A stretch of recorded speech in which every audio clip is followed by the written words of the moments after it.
I fell in love with performance, and I knew that this is what I wanted to do for the rest of my life.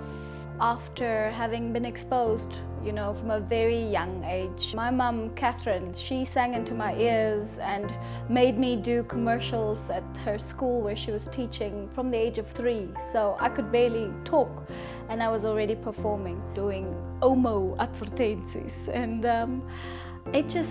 it opened my mind, and I was educated in an incredible way.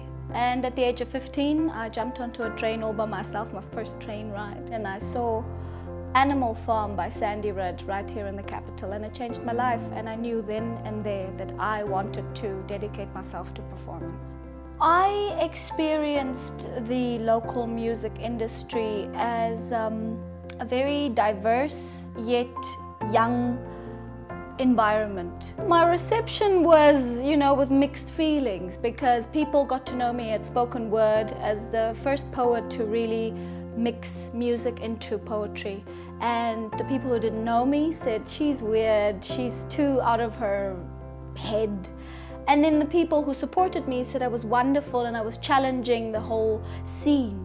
Black, because black, there's so much for you, so keep it black. Love is like a circle going round and round, dancing in the desert like the fairies on the ground. Well, they call me the voice. I don't know, it's fun to be called that, and I think it's humbling to be called, you know, a singer of note.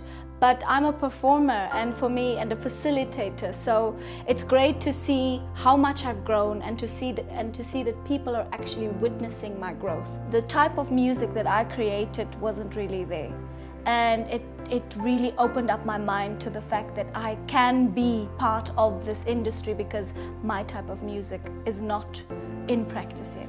But I can't do what I'm doing without my supporters. So I really take my hat off to all the people who are enduring me.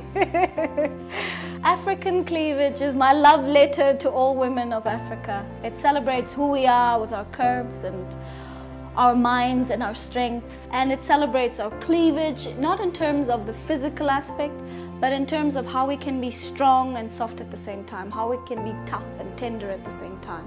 And it's a beautiful celebration of women. And I think when I did the photo shoot for the cover, it was such an amazing feeling. I wanted to be warrior princess. So it was just such a challenge and such a fearless moment of saying, hey, I'm showing my African cleavage for all the women who need it, you know, for the people who can't stand up for themselves and find an identity. It was just a fun, fearless, beautiful moment. What inspires me? Everything.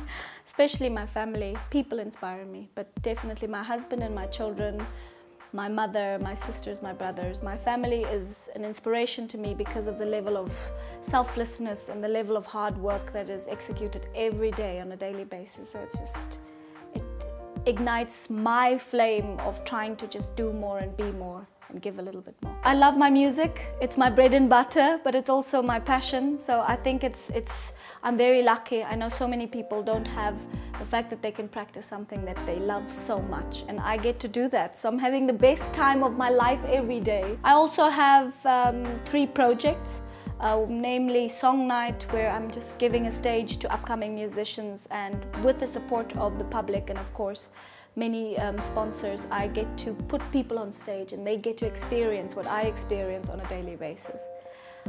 Then there's the Gumboot Connection, where just a bunch of young girls that I've basically met and put together as a group, put on our gumboots and we stomp out prejudice, certain things that bring us down as women, and we talk about skills of how we can defend ourselves, how we can just be strong, beautiful, courageous, hardworking and on time. The biggest problem for me in Africa. And of course I do a lot of singing everywhere, where it's not just about the music, but it's because it brings a little bit of light into others' lives. And I do an annual concert at the old age home where my mum is staying, and it's fun, you know, all these beautiful people who are 5 times my age, and they're just sitting there and listening to old German gorgeous jazz, beautiful South African jazz, Namibian jazz. I'm just trying to give them a world of music to kind of take their pain or whatever they're going through a little bit away. That inspires me. That's my big 5. My music, my family, and my 3 projects. My biggest life lesson, basically, I was taught by my mentor, Sandy Rudd, but also my best friend and husband, Lize Ehlers. You don't go to bed having harmed somebody. You live to help others, and if you can't help them, because life is like that sometimes, you at least don't harm them.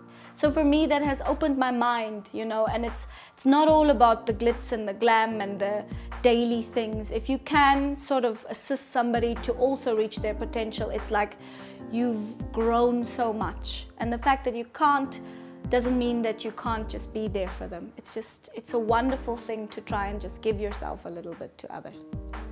Stand up for the love, love, love. Love yourselves. If you start loving yourself and you understand that you deserve respect and that you deserve all the opportunities in the world and that you can just be the most amazing self that you can ever be, and by starting to implement it and by not allowing others to put you down and hurt you, then I think we'll just flourish as Namibian women, as ambassadors for our own lives. And then I think we can just change the world.